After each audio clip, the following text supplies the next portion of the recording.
guys, it's Jessica from Peace Love Books, and today I'm here with my favorite old school historical romances. I've been getting into reading a lot more old historical romances, ones that came out before 2000, and a lot of these are from my book club I have, which is the Historical Hellions, where we only read books published before 2000 that are historical romances.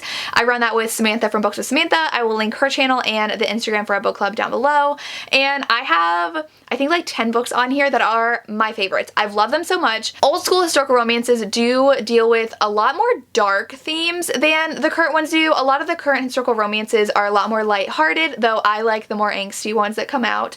And these deal with dark themes, a lot more alpha heroes, a lot more misogynistic world that our heroine has to live through and fight to live in, but not in an obvious way. So not like she's a scientist and is defying the norms. It's more like she is doing the little things that she can to get control and power as a woman in society. So I have a lot to share, and these have so many themes similar to dark romances. We have ones where they're captured, where they're forced into marriages because of political alliances, which are themes that we see in like mafia romances and dark romances today, and that's why I think I gravitate towards these, because I am a dark romance reader. So I have some good ones to get to. So I think I'm gonna go in order of what I remember reading them in. So I think the first one, I don't remember though. I'm going to start with Hearts of Flame by Joanna Lindsey, because this one I know was our group pick for one of the historical romance readathons we did, which keep your eye out for one of those happening before the end of the year. But this one is a captive romance. So our heroine is from a Viking family, and she is so bored with the men. And so the beginning starts with her almost being assaulted by someone, and I was like, please don't let this be our hero. It's not. She's like, I don't like you. I don't like any man here. You're all so boring. And so she stows away on her brother's ship. Her brother told her parents that they were going on like a supply run, but really they were gonna go raid somewhere. And so she stows away on the ship, and she thinks they're going on a supply run, and she's like, I'm gonna go meet some men. And they end up going on their raid, and all of them getting kidnapped. And she's kidnapped too, but she's dressed as a boy, so like she's first kidnapped and they think that she's just a young boy. And everyone's super protective of her though, like all the men that are kidnapped with her. And then they realize who she is, and the leader of this community that they tried to, like, you know, take over, raid, like, yeah, so this place that they had tried to raid, it says that he's a Saxon lord, and so he ends up taking her as his captive, and it's their romance. And I just love this book so much. If you don't like captive romances, if you don't like dark romances, you're gonna hate this, but I really love this as one of my first historical romances from that time period, because this one was published in 1987. So I absolutely loved it, and I'm excited to read book one. I know a lot of people don't like book one. It's also a captive romance, and it's her parents' story. People don't like it, but I want to read it because I love this one. So Joanna Lindsey, I really like. And it's a Viking romance, which I really like those as well. One of the next ones I read was A Kingdom of Dreams by Judith McNaught. This one has this lovely setback inside. Now, I've read another Judith McNaught that I really, really did not like, but this one I loved because our heroine, I believe it's her and her sister, are hiding out in this convent, and they are kidnapped, and because to like go against her father, like as an enemy, they're kidnapped. And so she constantly tries to run away. She literally tries to kill the hero. He's the main one who kidnaps her. And there is an animal death in here, which was really, really sad to me. A horse dies. But she's just like constantly trying to escape and evade this man. But then they end up falling in love. So this is another captive romance. But I really enjoyed this. The ending, I do think, took a weird twist, because there was this just like festival happening, like how we see like Ren fairs with all that stuff. Like it just happened in like contemporary times in this time, like when it was actually happening, and it felt a little out of place and like pacing weirdly. But I really enjoyed the fact that she had to like travel with him and his men, and was constantly trying to escape but falling in love with him at the same time. So Kingdom of Dreams definitely lived up to the hype to me. Like this is one that everybody loves, and I really loved it too. I can't remember which one of these I read next, but I think it was The Secret by Julie Garwood, and this one I was utterly obsessed with. This one, there's no kidnapping. It's actually really sweet. And so our heroine is British and her best friend's Scottish. They used to live on the border and became best friends, even though they're not supposed to talk to each other. They're supposed to be rivals. It's like a common theme in Julie Garwood books, because I have another one of hers on this list. But this one, she has always promised her best friend she'd be there when she has her baby, because her best friend's, I believe, mother and grandmother died in childbirth, so she's terrified. She gets a message that her best friend's pregnant, and so the best friend's laird comes down down to escort her to their village. And so he comes down and they travel together, and she arrives and they're waiting for the baby to be born. And so she kind of takes on like a midwife role for the clan and falls for the laird of the clan. And so it is so good. Like, they really hate the British though, so they like are constantly making comments about it, just like in another book by Julie Garwood. But this was the sweetest, and I absolutely loved this book. And I loved her friendship with her best friend too. It was super sweet. Then I have Indigo by Beverly Jenkins. I believe this is one of her first, but I think that Night Song was her first. She's gonna be my next one. So this came out in 1996, and this one is Hester and Galen's story, and I absolutely love this one. Like, the caretaking scene in here is literal perfection. I could have read an entire book about the first 20% of this book. So Galen is a Underground Railroad, like, spy, I guess. Like, he is notorious for helping on the Underground Railroad, that people are after him and trying to kill him. And so he gets injured, and Hester ends up taking him in because she helps people on the Underground Railroad and hides him and nurses him back to health.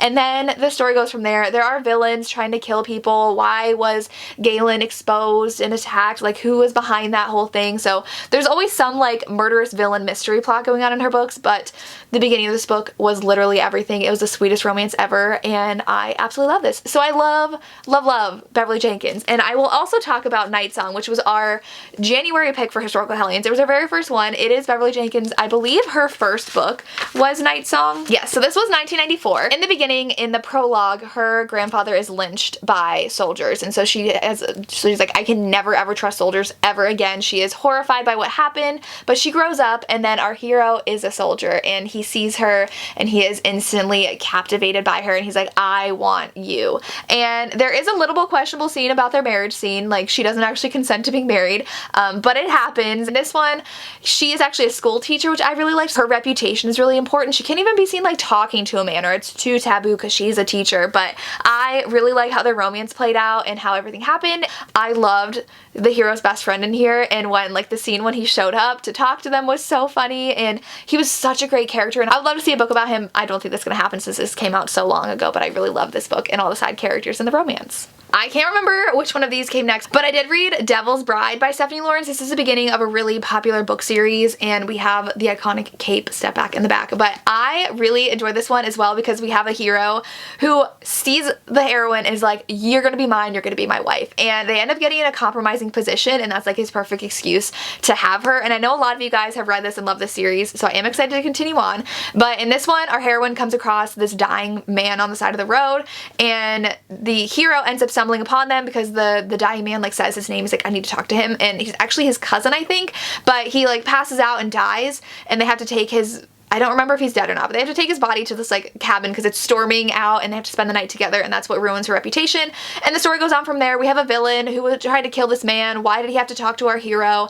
And she has to marry this man because of her reputation, but he is like, you're gonna be mine anyways. And it was so good. He like literally charges down a door and like will do anything to save her. Like, he is like, you touched her, you're gonna die. And I really loved how protective he was over her. This one was fabulous. Then a surprising one was Love Only Once by Joanna Lindsay. This one was so funny in the beginning. Our heroine, she borrows someone's carriage at a ball because she doesn't want to stay there anymore, I think. I don't remember the circumstances, but she had to borrow a carriage of this woman. And the woman is actually the mistress of our hero, and the hero is someone who doesn't want to settle down. He like doesn't take his mistresses seriously. He kind of gets annoyed with them. And so this mistress he's annoyed with because she's like is just being annoying to him, and so he decides to teach her a lesson and kidnap her like as a joke kind of, and gets to her carriage, and they kidnap the woman in the carriage, but it's our heroine. And so she has a ton of, I believe they're her brothers that are all in this series. This is the first book though, and I've read Gentle Rogue, which is book 3, and they're so overprotective of her, and she ends up being kidnapped, and like her reputation's ruined, so they have to have a marriage of convenience, and it is the best thing ever. I love their marriage of convenience. I love the romance in here, and the setup was just so fun. and like we have a lot of her brothers in throughout this as well, because I think one of them's actually friends with our hero too, which is fun. And I love how the heroine just really pushes back and tries to do whatever she wants, so this one was great. Okay, I have 3 left, so I think the next one that I read was Then Came You by Lisa Kleypas. I have to read more of her older ones. This one was just so wholesome as well. We have a heroine who does not follow society standards whatsoever. Like, she jumps into the Thames to get her hat and people are like appalled. Her hat flies off on this riverboat and she literally jumps off to get it. And the hero sees it and he is just like appalled. He is like, this woman is just despicable and does not know how to act properly and I detest her. He starts courting her sister and falls for her, and it was so good. I love how he like has to stay at their estate and spend time with them, and he hates her so much, but they spend more time together, and it's just this undeniable romance, and he is definitely super sweet as a hero, and I really loved it. Definitely read this one if you haven't yet, by Lisa Kleypas. Okay, so the next 2 are like absolute new favorites of mine, and I'm so excited that I read them. The first one's Ravished by Amanda Quick. We have another super sweet hero and just an amazing romance, and this was like so ahead of its time. This came out in 1992, like around where some of the really problematic ones that I've read have come out, where there's like literal sexual assault happening between the hero and the heroine. This one though, our heroine is a paleontologist and she is obsessed with these caves and like finding these fossils in these caves. So she sees people going in and out of them and she's like, these are my caves. And so she goes in and sees that they are hiding stolen goods, like really expensive stolen goods in this cave, and she's like, people are like, there's like a thief ring going around, we need to stop it. So she approaches I forget what his title is. He is the Viscount, so it is Gideon. He's known though as the Beast of Blackthorn because people think that he murdered someone, and so he's like dark and brooding and mysterious, and she approaches him and she's like, you need to fix this problem for me, people are in my cave and they're bad guys. And so he's like, I'll take care of it, but she won't stay still. So she sees something going on down by the cave, so she goes down there, gets into a dangerous situation, and it ends up that her and Gideon are stuck in this cave overnight when the tide comes in. So her reputation's ruined, they have to get married, and she is so dedicated to him and will never doubt him. This could have easily been miscommunication. It was not. People say things about him, about how he murdered this person, and she's like, don't you dare say anything bad about my husband. You are a filthy liar. And she like slaps someone for saying rude things about him. The romance in this was just so sweet and wholesome and adorable, and I loved it, and we had to figure out like who the bad guys were, and it was just amazing. And I love that she was a paleontologist as well. It was awesome. And the newest one I have that I talked about in my wrap up that I just filmed right before this, and that's up already, but it is The Bride by Julie Garwood. Again, we have British and Scottish rivals. She is British, he is Scottish. The king declares that they have to marry for a like an alliance between their families, and so she was kind of already betrothed to someone else, but like whatever, she's gonna go marry this guy, and they instantly do butt heads. Like, she wears black to their wedding. Iconic, right? Even though the cover is completely wrong, but she wears black to their wedding because she's like, I'm not happy about this.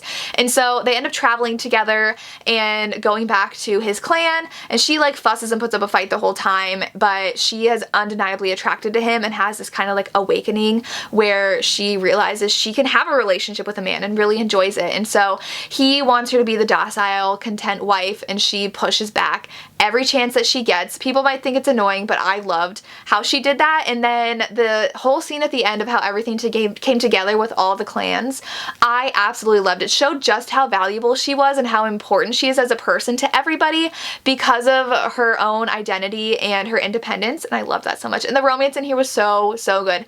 He is such an alpha hero and thinks that the woman belongs like serving the man, but I still loved him anyways, and I loved how he learned to accept her for who she was, and it was just so good. I loved it. There was also this villain. I will say, like, I didn't love the villain reveal, who became the villain. I don't like it when authors do that with that type of character, but I really liked the whole premise of her trying to be accepted by their clan, and it was just really great. And those are my favorite old school historical romances. Let me know your favorites and what I have to read. I would love to know your recommendations, and that's all I have. As always, thank you so much for watching, and have a good day. Bye.